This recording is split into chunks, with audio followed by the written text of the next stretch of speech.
Assalamualaikum warahmatullahi wabarakatuh. Kali ini kami akan membahas terkait materi pemulihan kompensasi sebagai materi terakhir dalam manajemen pengembangan MSDM.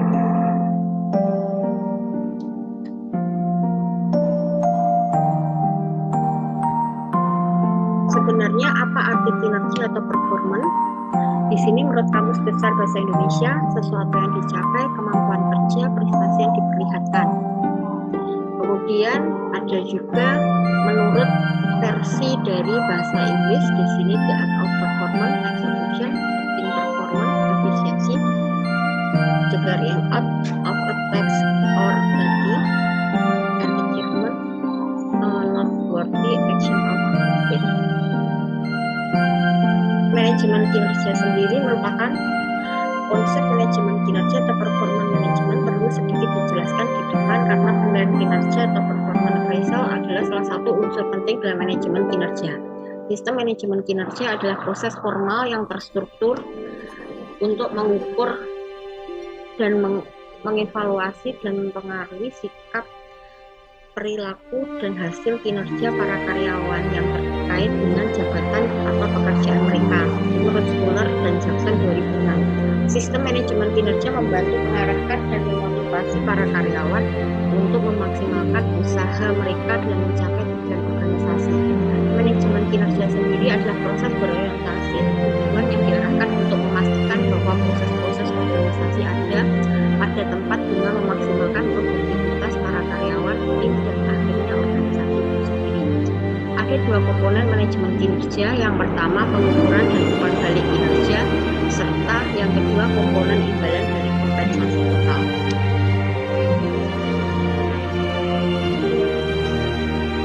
Penilaian kinerja adalah proses yang dilakukan organisasi untuk mengevaluasi hasil kerja para karyawannya.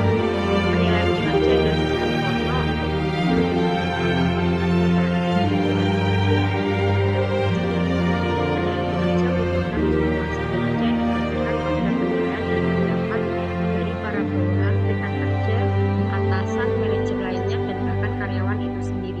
Penilaian kinerja adalah proses formal yang mengevaluasi kinerja dan memberi umpan balik.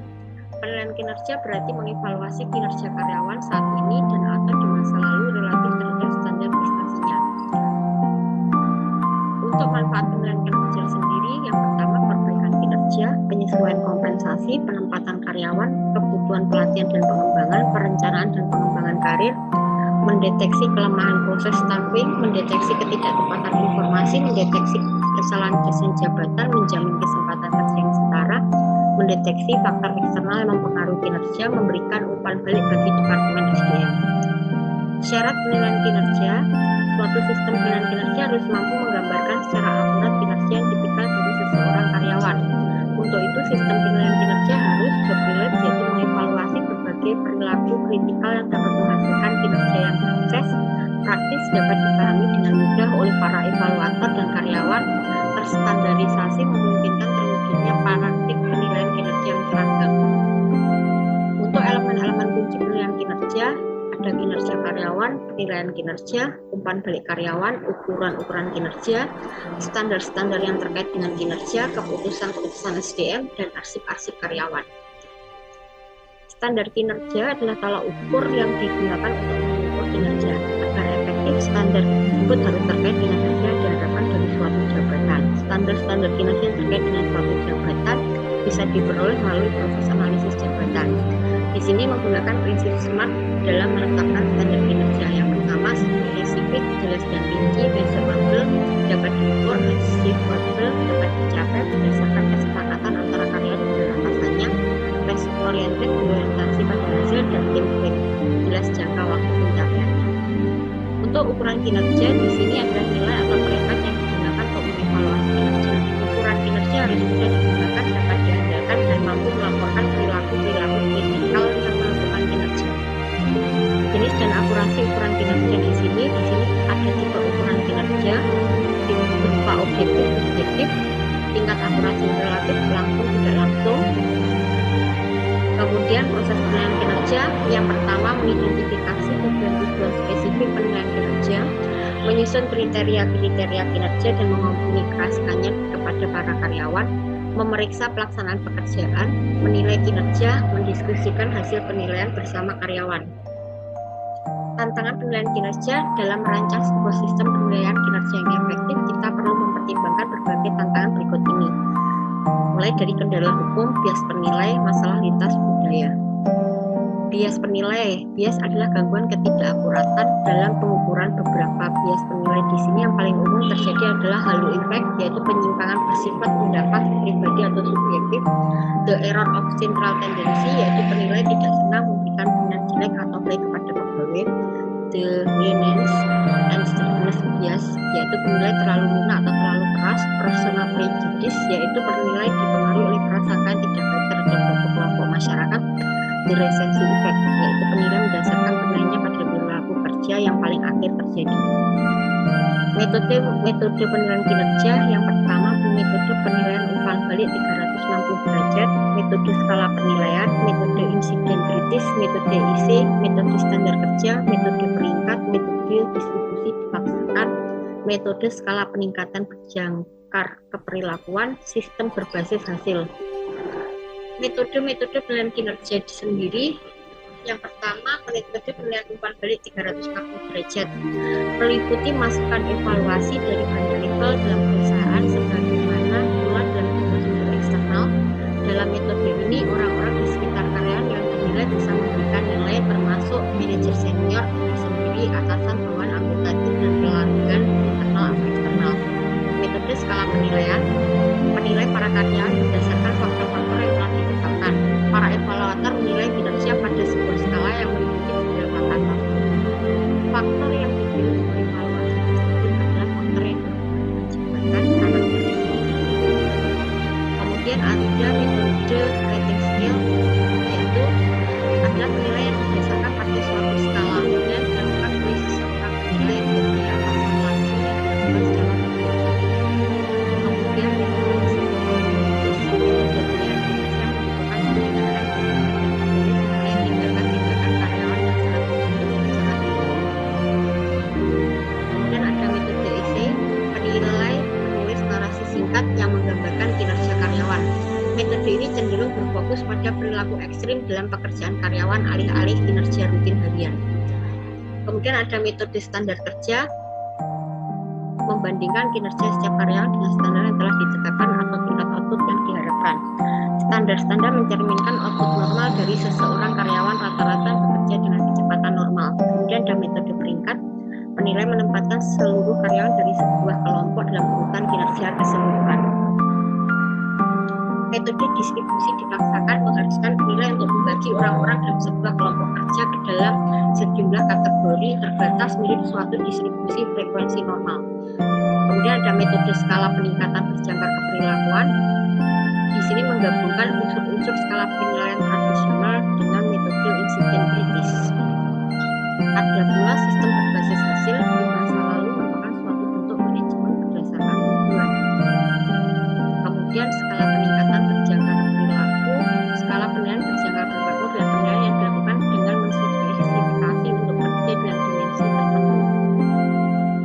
Ada pula checklist, adalah penilaian yang didasarkan pada suatu standar untuk kerja yang sudah dideskripsikan terlebih dahulu, kemudian penilai memeriksa apakah pegawai sudah memenuhi atau melakukannya. Critical incident teknik adalah penilaian yang didasarkan pada perilaku khusus yang dilakukan di tempat kerja, baik perilaku yang baik atau tidak baik. Observasi dan tes unjuk kerja adalah penilaian yang dilakukan melalui tes lapangan. Penilaian secara psikologis adalah proses penilaian yang dilakukan oleh para ahli psikologis untuk mengetahui potensi seseorang berkaitan dengan pelaksanaan pekerjaan seperti kemampuan intelektual dan motivasi. Assessment Center atau pusat penilaian adalah penilaian yang dilakukan melalui serangkaian teknik penilaian dan dilakukan oleh sejumlah penilai untuk mengetahui potensi seseorang dan melakukan tanggung jawab yang lebih besar. Kemudian kita lanjut ke definisi kompensasi. Kompensasi adalah sebuah sistem yang menerima para pekerja sebagai balas jasa dari jasa kerja. Istilah kompensasi sering juga disebut dengan honor, upah, gaji, Tujuan pemberian kompensasi memperoleh personalia yang berkualitas, mempertahankan karyawan yang ada, menjamin keadilan, menghargai perilaku yang diinginkan, mengendalikan biaya-biaya, memenuhi peraturan-peraturan legal. Bentuk kompensasi di sini ada imbalan ekstrinsik berbentuk uang, misal gaji, upah, honor, bonus, dan lain-lain. Kemudian ada imbalan ekstrinsik berbentuk seperti benefit, tunjangan pelengkap seperti uang cuti, uang makan, uang transport, dan lainnya. Kemudian metode kompensasi ada metode tunggal, adalah suatu metode yang dalam penetapan gajinya hanya didasarkan atas ijazah akhir dari pendidikan formal. Kemudian ada metode jamak, suatu metode yang dalam penetapan gajinya didasarkan atas beberapa pertimbangan seperti ijazah, sifat pekerjaan, dan lainnya. Sistem pembayaran kompensasi, di sini ada sistem waktu, besaran kompensasi ditetapkan berdasarkan standar waktu seperti jam, minggu, atau bulan. Kemudian sistem hasil, besaran kompensasi ditetapkan atas kesatuan unit yang dihasilkan pekerja seperti per potong, meter, liter, dan kilogram. Sistem golongan, sistem pengupahan yang penetapan besarnya jasa berdasarkan atas volume pekerjaan dan lamanya pekerjaan. Di sini ada faktor-faktor yang mempengaruhi kebijakan kompensasi. Yang pertama ada faktor internal terkait ukuran perusahaan, umur pekerja, anggaran tenaga kerja, siapa yang membuat keputusan kompensasi. Sedangkan untuk faktor eksternal terkait pasar tenaga kerja, kondisi ekonomi, peraturan pemerintah, dan serikat pekerja. Untuk tantangan pemberian kompensasi, yang pertama ada suplai dan permintaan tenaga kerja, serikat karyawan, produktivitas, kesediaan untuk membayar, kemampuan untuk membayar, berbagai kebijakan pengupahan dan penggajian, kendala-kendala pemerintah. Untuk alur proses kompensasi di sini ada analisis pekerjaan, job desk, standar pekerjaan, kemudian ada evaluasi pekerjaan, survei pengupahan, upah, peraturan upah minimum, aturan administrasi, penilaian administrasi, kemudian pembayaran upah. Ini ada komponen sistem kompensasi total. Di sini ada kompensasi finansial berupa imbalan karir dan imbalan sosial, kompensasi finansial, kompensasi kemudian ada sistem penilaian dan imbalan berkaitan dengan kemampuan keterampilan, motivasi hasil kerja individu, pengalaman, imbalan intrinsik, evaluasi kinerja, kepuasan, imbalan ekstrinsik. Kemudian ada 7 kriteria untuk efektivitas kebijakan kompensasi. Yang pertama cukup memadai, pantas, patut, wajar, adil, balance, seimbang, cocok, cost efektif, secure, aman, insentif, providing, dapat diterima oleh karyawan. Untuk upah minimum pekerja, tujuannya tanggung jawab untuk mewujudkan kesejahteraan warga negara dalam lingkup yang terbatas. Campur tangan pemerintah masih diperlukan. Ya. Untuk penetapan kompensasi di sini, yang pertama mengadakan survei gaji, menentukan nilai tiap pekerjaan melalui evaluasi pekerjaan, mengelompokkan pekerjaan serupa dan menentukan peringkatnya, menentukan harga pada tiap peringkatnya, kemudian mengkoreksi. Kemudian out of line rates. Keputusan kompensasi di sini ada keputusan tingkat kompensasi, keputusan struktur kompensasi, keputusan kompensasi individual. Dan yang terakhir 3 teori menjelaskan pengaruh kompensasi. Ada reinforcement teori, yaitu perilaku karyawan dipengaruhi oleh pengalaman masa lalu. Ekspektasi teori, perilaku karyawan dipengaruhi oleh harapan dia terhadap tugas dan konsekuensi yang mengikuti.